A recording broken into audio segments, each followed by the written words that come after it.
Floyd, thank you so much for joining me today. It's good to have you here. So I guess we got a lot to talk about, and just looking around the room, we've got a lot to fabrics and designs and ideas. So we'll start way at the beginning and work our way forward. Where were you born and raised? I was born in Calcutta, India. I don't know if I should tell you the date. Calcutta, India. That's a good start. That's okay. a good start, yeah, right. Now, why were you in Calcutta, India? My father worked for his master's voice, which was EMI, the original EMI. And he used to record music for them as well around India. He was an electrical engineer and recorder. So he got a job in the UK, and they shipped him over there? Or? Yes, he first went to Berlin, then Paris, and then India. Wow, okay. Yeah. So you're in India. So how long were you in India for? I was in India, well, we used to come back every 2.5 years, except during the war, because I was born in 1940, November 1940. So he would work out there, then we'd come back for 6 months when he would check up with their head office all the new developments, and then go back again for another 2.5 years. Okay, And I left when I was 16, just over 16 and a half. Oh, so you stayed there till, so you grew up. I mean, you spent a number of years. Went to school there, yes. Wow. Yes. So was there a lot of people, was there a lot of English at the same time, same place? I mean, there are a lot of English. During the war, he was sent up as a captain to the northwest frontier province, Abbottabad, where bin Laden was killed. Yes. And so I was literally just born then, and spent 4 years up in the northwest frontier. Yes. Okay, so I guess so after you're 16, then you moved to. Then I moved back to London. Okay. Now, did you have friends that were already in London, or was it just starting all over? No, just my father's sister, a couple of sisters. Okay, so you're 16, living in London. Yes, and my mother decided not to go back with him to Calcutta, but to stay with me so that I could go to college. So just what memories do you have then of growing up in Calcutta? What was that like? At the time, it's all you knew, but what. Oh, I loved it. I went to a convent school. Okay. Where probably the 10% or 15% were white girls, and everybody else was something else, So really diverse background. Very diverse. All kinds of cultures, all kinds of...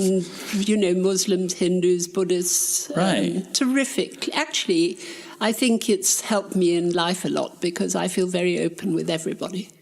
Well, yeah, I suppose that'd be an amazing experience. Yeah. And that's what you just grew up accepting that. That's that's life, right? Yes. So you grew up in that, and then you moved to London, and your mom says, "Hey, I've had enough for staying here." So you stay there. Then what do you do? She went back. They first put me into Ealing Polytechnic, an art school. So of course I didn't. My father wanted me to be a secretary. I spent my life in the art school. And so why art school though? Early in life were you just drawn to that, or that was kind of your thing? Or I was drawing dresses when I was about 6. Okay. Paper dolls with millions of dresses. So you just took it serious. Yes. You were into it, yeah. And then I sort of got involved in the fashion school. Then I went to Hammersmith, who had a very good fashion department. Sophie went back, my mother went back to India. And I then, a woman called Joanne Brogden, who was the fashion school head, said to me, "You must try and get into Royal College of Art." So I took the test, and I was fortunate. They had 12 people were taken out of about 140, and I got in. So I was very pleased. So what is the curriculum like that for the Royal College of Art? Royal College I took the fashion design. Okay, so you can kind of veer off and go different. Okay. Yes. At Hammersmith, we had to do ordinary art school activities, drawing people and things, as well as some fashion. But Royal College was just fashion. So by this point, you'd had quite a few years of training before this. So was. Yes. So you're at the College of Art, and you are in fashion? What'd you start working on then? I went to Paris I won a Royal Society of Arts bursary as well. I might as well say it. And was made a fellow because I was under 21. And then I went to work for Dior in Paris I was there about 9 months. They paid me virtually nothing, but So you're living in Paris off nothing? Yes. It's like a dream to a lot of people right there, in the fashion industry. I got very thin, living in a garret and very thin. And my then boyfriend came over. We married in Paris and then came back to England. Wow. Okay. Yeah. So now we're in the early 60s at this point? Yes, early 60s, yes. So you're living in London. You've gone through college at this point? Yes. Then I got a job for a company called Dorville, who did sort of up-end wholesaling women's wear, and did the Miss Dorville collection, which they were a very boring company. I got very bored with it, actually. And then, I don't know, I was upset about something or other there, and I thought, I will start my own business. Mm-hmm. So my father said, you're going to fail, so I didn't speak to him for 3 months. I like the stubbornness, by the way. Right. I like that. And a girlfriend of mine was going out with a banker. She was an actress. And so I went to see him, a man called Jacques Delal, who became extremely wealthy in the end. But he said to me, if you find £1,000, which in those days was a lot of money, I will lend you £1,000. Okay, so you got to have some skin in the game. Yeah, and so I hustled everybody I knew with promises to give it back, and got the 1,000. And I think he was quite shocked because I turned up something like 3 weeks later, clutching you weren't going to fail, my money. Right? Yeah. Prove your father wrong, and you could do it, right? This is your thing. Yeah, yes. Exactly. So, right. so now you've got £2,000 in a bank account. In a bank account. So okay, yes. Then what? And so I was living in a semi-basement flat, which was quite big. So I converted 2 rooms into a workroom and a little stockroom. And the first things I did were a few dresses, and I got involved with people who could print PVC. Okay. And it was very new. It's when Mary Quant first was making PVC, but she hadn't printed it. And this actually launched me. And that is a raincoat. Okay. Raincoat. A girl called Sally Jess made bags. James Wedge made these little hats. And it actually just took off. So your first product was a hit. It went bang. And of course, I was in the situation that once something goes bang, it was in the Sunday Times and the Mail and everything.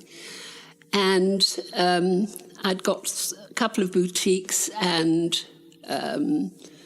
Selfridges and Harrods. Harrods was my main person. Yeah. And then, of course, I thought, good God, well, how do I make it? That's right.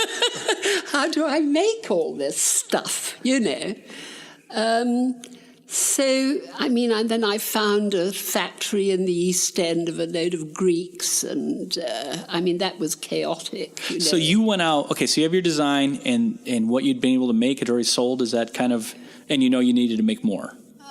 I needed to make a lot. So then now you're in a process of trying to find a factory that can make your product for you. That's right.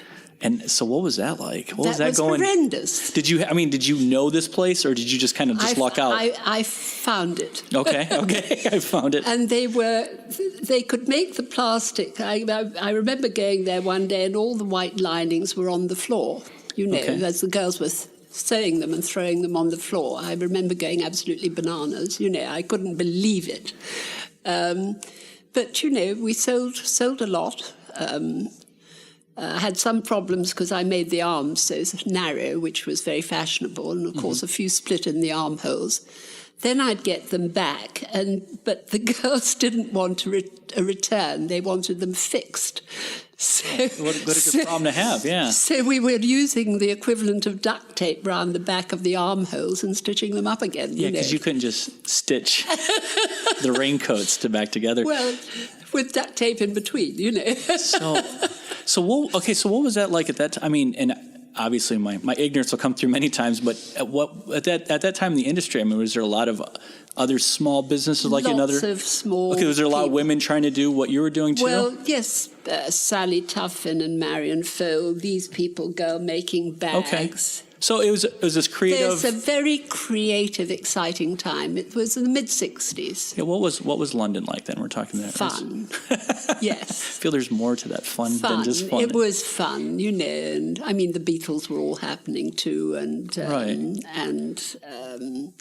everything was exciting actually. And your very business... creative. Everyone was creative around one. And so you're in a basement apartment essentially, and you are designing and making. You got a hit on your hands. Right.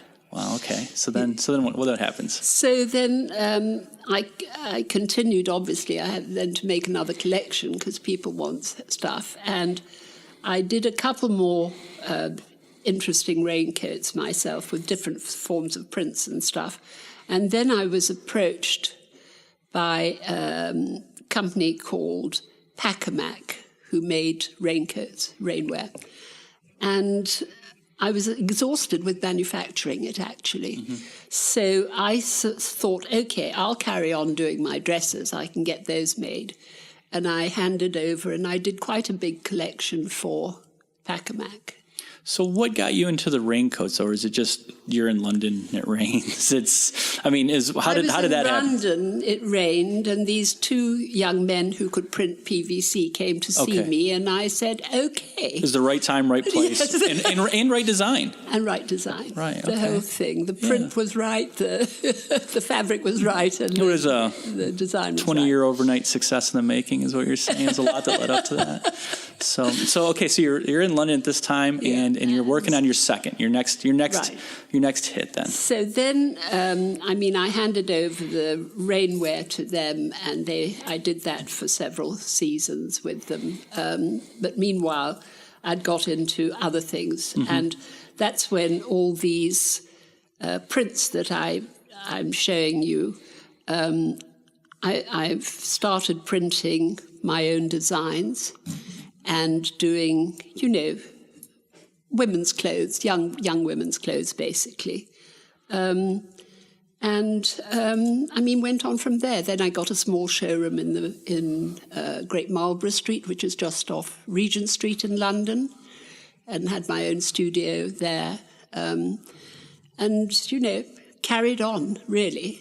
So I guess what are looking back, some of your successes, maybe personally to you, but also, I guess, commercial successes that you had outside of your first thing?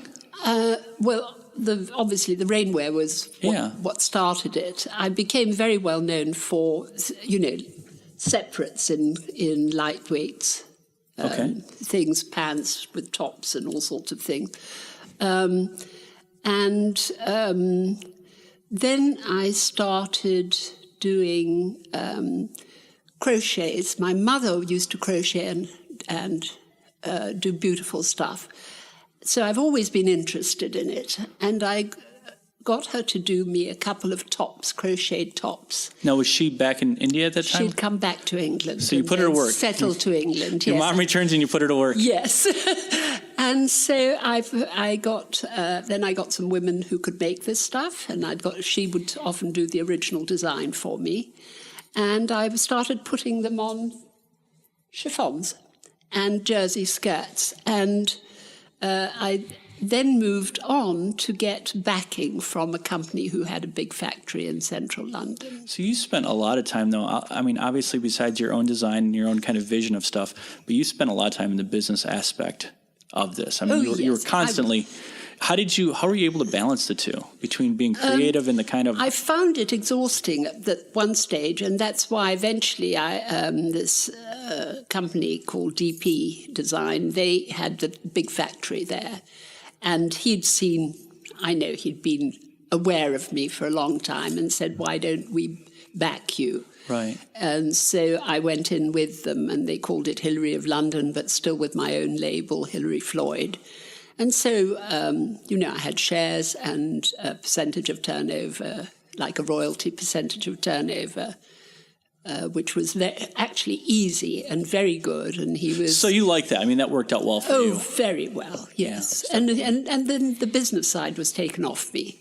Did you enjoy the business side for at least some point, or was it always kind of a necessary evil that, to get this, you had to do this? Yes, I think it was more necessary evil, really. It sounds like you navigated it really well, though. Well. For not having that, maybe the passion, I don't know if that's the right word, but that wasn't your drive, that wasn't your vision. Yeah, but you were able to handle a lot. I did handle it, but it was very hard work. Yes.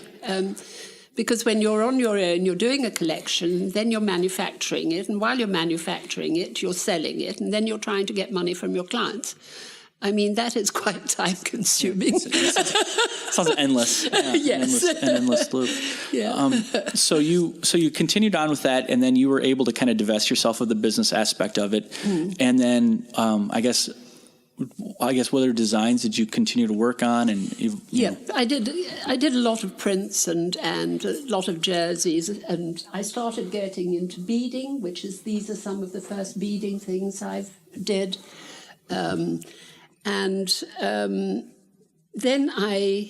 which I did within the Hilary of London, and then I cleverly thought, I think I'll go on my own again.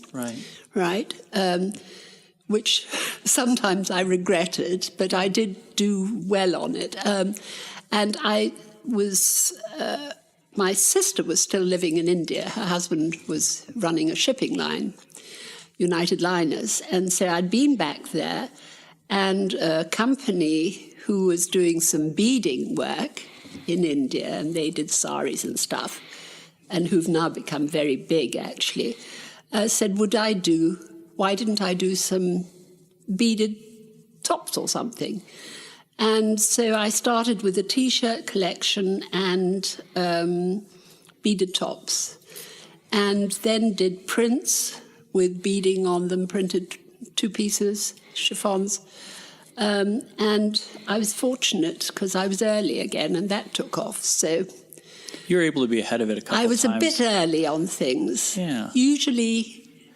Now, just as it was coming in, I was aware, maybe. Why do you think you're able to be that way? I mean, just to be a little bit... I don't know. Maybe I've always been fascinated by fashion. Yeah. And I'm also always been interested in art and interested in, antiques and jewellery. And so I think if you're constantly looking at things that are happening, you pick up the mood. I think probably that's what it is. You pick up the mood early. So you're very fortunate to have been able to do that a couple of times in your career. Yes, and that one's mixing with other designers who are enthusiastic about things, so you do pick up. And I knew quite a few artists as well. So what are some of the other... I guess in London or anywhere through your career, the other artists that you mixed with or would get to know and talk to and stuff like that through your career? A very close friend of mine was a man called John Plum, who did very modernistic paintings. I've got several of his paint, quite a few actually, and a couple of huge ones. I think he might have been one of my main influences. And so how did you take those influences? I mean, first, what was his influences on you? And then how do you think that maybe came out? Something like that, influenced by John. Okay. So I guess for the audio portion, it's many different colors and designs. Mm-hmm. This was influenced by a painting of him, and I did a print around it. Okay. Right? How would you describe that? I did this on jersey. Okay. And... basically, the print framed the figure. And he actually had a few paintings with that sort of feeling, modern paintings, but with sort of edges round and an empty central space. Okay. And I ended up doing a print and making clothes out of it. Nice. So not exactly his, Well, but influenced by him. Once you start getting a hold of it, it's yours. Yeah. And something, again, you know, he was into a lot of things like this, so I started drawing interesting tops. And things like this top, I did a lot of very amusing beaded tops. This one is an admiral, I call the Admiral. But I had fun, you know. I honestly did some crazy ones. But you were just kind of following and some the of impulse, them and people really liked it. Yeah, and some of them didn't, you know. But I did have fun designing them. So how would that work on something like that? Would you do a limited number of something, like when you said some of them sold, or would it be like mass? Well, I mean, some of my tops I might have sold, and some jackets I've probably sold nearly 1,000. Okay. When I was doing well, right? Yeah. Others, you might be lucky if you sold 10, you know. And that's just the nature of the business as far as that? It's the business, you know. But if you don't experiment, you don't get anything exciting. If you don't take chances. And I often think because you've got something different, even if they don't buy that, they buy something that's a little more careful. Right. Because you're generating interest. And you started your career off in the careful and just didn't want to be there. When you talked about that, you talked about that first business, and you said it was just they kind of did boring designs. It was so boring. So you're interesting. You're keeping yourself engaged. Yes. Through this process too, through art and stuff like that. Yeah. So what is, I guess, kind of your what is your creative process for designing or creating something? How does that? Where does it start? Where does the idea start off, and then how do you implement that? I have a tendency to sit and draw. Okay, so you're just drawing. I'll get a load of paper and I start drawing, and then things develop. I mean, something like this drawing would then move on to different shapes, right? To a day dress using the same idea. So you just kind of have many variations and you just keep refining it in your creative process. Yeah, and then perhaps I'd get, there's a beading on it, right, with the same feeling. And then I sit down and chuck away everything I think's no good. Okay. Because not everything you're churning out is great. You're brainstorming at that point. Yeah. So, you know, you keep the things you think are exciting, and the ones you don't think are exciting, you get rid of. So we're talking, let's say, the second cut. So you've gone through and you've drawn, let's say, 6 ideas. Yeah. And 1 or 2 or whatever really captures your imagination. Right. Then what do you do? Then, I mean, I can cut, but I would get a pattern. I had pattern cutters working for me. And then I'd go ahead and cut a pattern. Okay. Right? Have the pattern made, very often with a muslin, a toile. Then you cut it in the fabric. You've decided on various fabrics. Oh, I bought some fabrics to show you too, actually. No, but I thought you'd be interested. Oh, yeah, for sure. And then you choose your fabrics. Or you've decided on the fabric, actually, before you do the pattern, because whether you cut a chiffon or a jersey or a wool, it's a different process. So just like, this is maybe an incorrect parallel, but just kind of like how someone who woodcrafter, the wood will impact which wood you use. And same thing with your patterns. It's now you're going to start. That's going to start having an impact on your design. That's right. And what you can do. Yes, your creativity from that point. Yes, and then you have your sample machinist make it up. I mean, I can sew, but I always had a small workroom, and then you get your prototype. So your prototype is, you know, one of these. So you quickly though had to be able to delegate some of your vision to other people. Of course, yeah. One of the most important people is the pattern cutter. If you had, and I had one girl who worked for me for, oh my goodness, I still know her. Right. We're both in shock. I think she worked for me for 25 years or something. She'd go off, have a baby, and come back, you know. You're making a connection with that person, and that Yeah. person's really helpful implementing what you need. Yes. I saw her in London 18 months ago went to stay with them, and she said, of course, I could almost didn't need your sketch. You just had to say, remember, this is the one I want. This is what I want. And she said, I could usually do it. And I said, you're right. They were beautiful. Oh, that's nice. Yeah. Do you still work with her on anything, or just have? I don't now. She's Yeah. sort of more or less retired. Yeah. She does lectures here and there. But very good relationship. Wonderful. So now you've got your pattern cut or your pattern picked out, and then moving along the process. Then you've got a machinist. The fabric's cut, the dress is made, goes on the rail, ready to show. So how long does that process take, from beginning to end? I mean, I know everything changes, but yes, usually making a prototype sample is a couple of days at least. Okay. And a pattern cutter will take a day. If it's a really complicated evening dress, it can take longer. It's pretty tight, though. I mean, you're able to do this in like a week?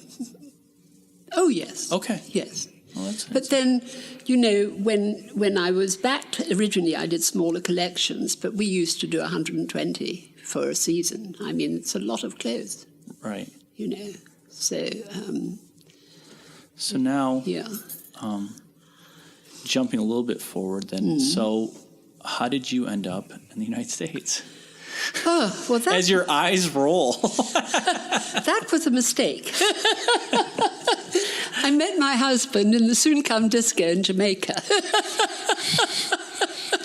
Who among us haven't been in Calcutta and Jamaica? And, and he was an American. He was in the music business, got a divorce, or was getting a divorce, and had gone down to stay there. And New Year's Eve. And I went back and forth a few times, and eventually he came to England, and we lived there for 15 years, and he said he got the opportunity to buy his grandfather's farm with a life tenancy for the old man and Grandpa Gatch. And so, of course, like an idiot, I said, what a wonderful idea. So once he's got it, and then Grandpa popped off, he said, I'd like to go and live back on the farm because I like to hunt and fish, and I'm fed up with the city, etc. So you moved from London... Central London to Boone County, Ohio. Yes. That's I know a lot of people do that. So what was that transition like, though, going from just simply city to country? I mean, that's right. Yeah. That's the transition. Getting at what was that like? I loved it for the first year and a half, and then I went through the most terrible depression. And found everything terribly difficult, Right. And I'd still got my apartment in London, and he was pushing me to sell it, and so I kept going back and forth, and then letting it, and eventually I sold it. So you realized you had to make a break, and which was another mistake, because it's worth about 5 times what it was worth then. Right, just because of the markets are and stuff. The market's gone nuts in England. Yeah. Yes. But I've been, adapted. And then I opened a small studio, but I didn't want to go into wholesaling again because, I did some painting too. I paint in oils. Okay. So I did some painting first and a couple of shows. And I was a member for a while of the Cincinnati Art Club. So what do you enjoy about painting? What does that do for you? I always have wanted to paint and never had the time. So you had some time and you were able to... Yes, and I like painting in oils, preferably. Okay, so what did you... what are some of your what are some of your works based on? I did a lot in the woods and things with strange sunsets and odds. So you took advantage of where you were at. Oh, yes. So and I did some still lifes I got very interested in pumpkins and squash. Brilliant coloured ones. Yeah. And I've done some portraits too. Wow. But then I found myself a bit cut off. Right. And I took a small studio in Hyde Park Square. Mm-hmm. And I decided I would just do custom clothing. Hyde Park is in Cincinnati. Yes, which actually is nice because I lived right next to Hyde Park in London, so it was a draw. Yeah, it all ties in on this. And so then, I kept that going for a long time, and I've sort of semi-retired now. Right. Yeah. Right. I still do a few things. So some of my Well, it just sounds like if history is anything, you're going to get back in it. That's just what you do. You get away, and then you're back in it, and then you start running it. Then you can sell. I don't want to wholesale again because it's a lot. It's a lot of work, and I'm too old. So you're in it for your own creative process at this point. You're able to enjoy. Yes, and I sort of pick and choose what I want to do now. So I'm curious of what advice would you have for someone who's going to go into design for a living? I think that I've seen a couple of girls who've tried to just go in without knowing anything. I think you really do want to go to a design school or an art school, even if it's for just 2 or 3 years, because it does give you a basis, and an understanding of fabrics, an understanding of just the process of designing and producing. Because just having the passion is not, there's so much there. Yes.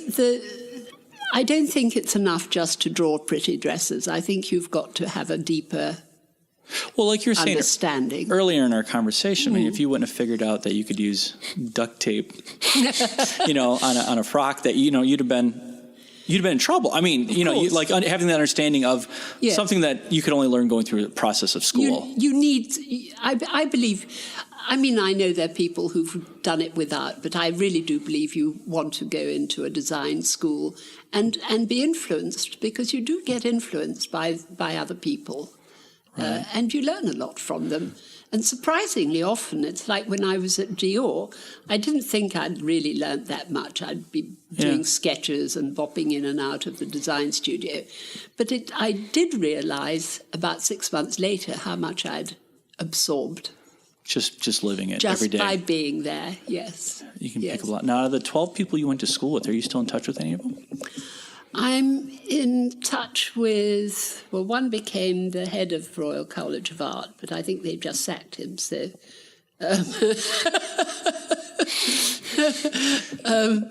the design school.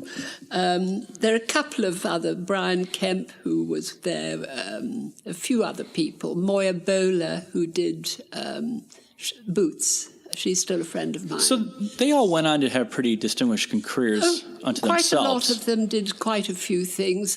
A lot of the women sort of have done it or dropped out. Janice Wainwright became a well-known designer, but she's retired now, Right.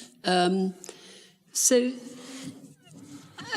by now, a lot of them have just stepped away or gone, Right.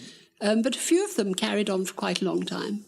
Now, where are some places that your dresses or designs have appeared?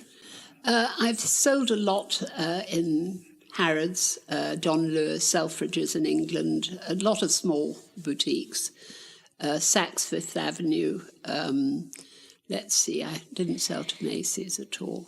I sold quite a lot, actually, on the West Coast. Good shops on the West Coast. And we used to sell in Marubeni in Japan.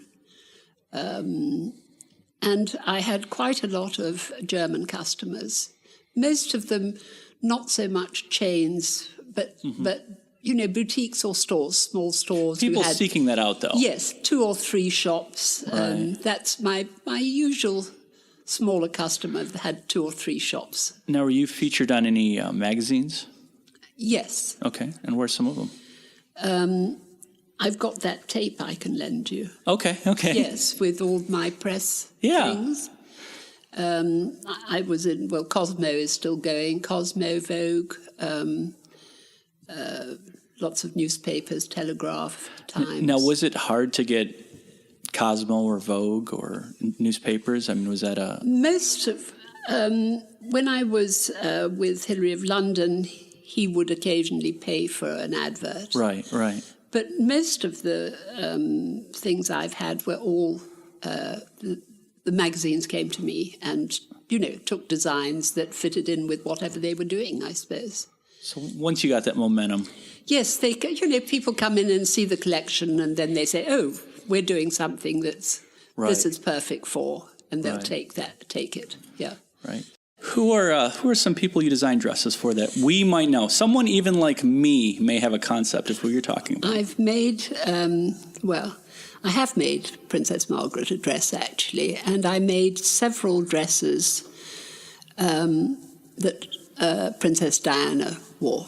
Now, Mainly a couple of evening, but mainly sort of dressy, short, beaded dresses in chiffon. Now, how does that happen? Do they contact you? Someone from the She actually came. We used to show in London at the big fashion show at Olympia, and she would come around with a small entourage and walk around different designers' stands and things. And she came onto mine once and said, "Oh, she thought this was lovely, and did I do it in pinks and blues and things?"